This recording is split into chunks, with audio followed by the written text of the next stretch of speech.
अच्छा सुनते हैं। एक किसान था जो परमात्मा से दुखी और परेशान था, क्योंकि कभी तेज बारिश से, कभी ओले से, कभी आंधी तूफान से उसकी फसल थोड़ी बहुत खराब हो जाती थी।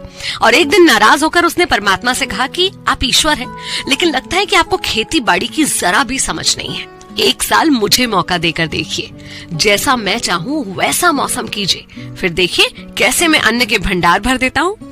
ईश्वर मुस्कुराए और बोले, ठीक है, जैसा तुम चाहोगे वैसा ही होगा, मैं बिल्कुल दखल नहीं दूंगा। किसान खुश, उसने गेहूं की फसल बोई। जब धूप चाही जब धूप मिली, जब पानी चाहा बारिश मिली, लेकिन उसने तेज आंधी, ओले, तूफान इन सबको कभी आने ही नहीं दिया। किसान बहुत खुश था, क्योंकि ऐसी फसल पहले कभी नहीं हुई थी। उसने मन ही मन सोचा कि अब परमात्मा को पता चलेगा कि अच्छी फसल कैसे पैदा की जाती है। बेकार ही इतने सालों से हम किसानों को परेशान कर रहे थे। फसल काटने का वक्त आया। फसल काटा, देखा ये क्या, दिल पर हाथ रखकर बैठ गया, क्योंकि गेहूं की एक भी बाली में दाना ही नहीं था। ईश्वर को फिर पुकारा कि हे प्रभु, ये क्या हो गया। भगवान ने कहा, ये तो होना ही था।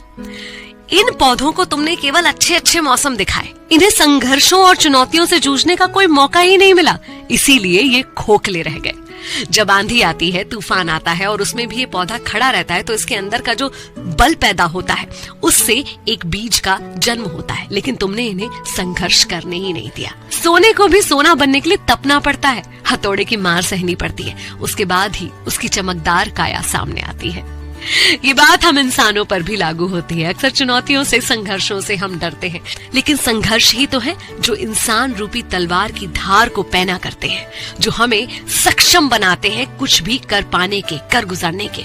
तो लाइफ में कभी भी कोई संघर्ष या चुनौती आए तो उससे घबराइए मत, बल्कि हंसकर उसे वेलकम कीजिए। Be your own role model. Download मौज।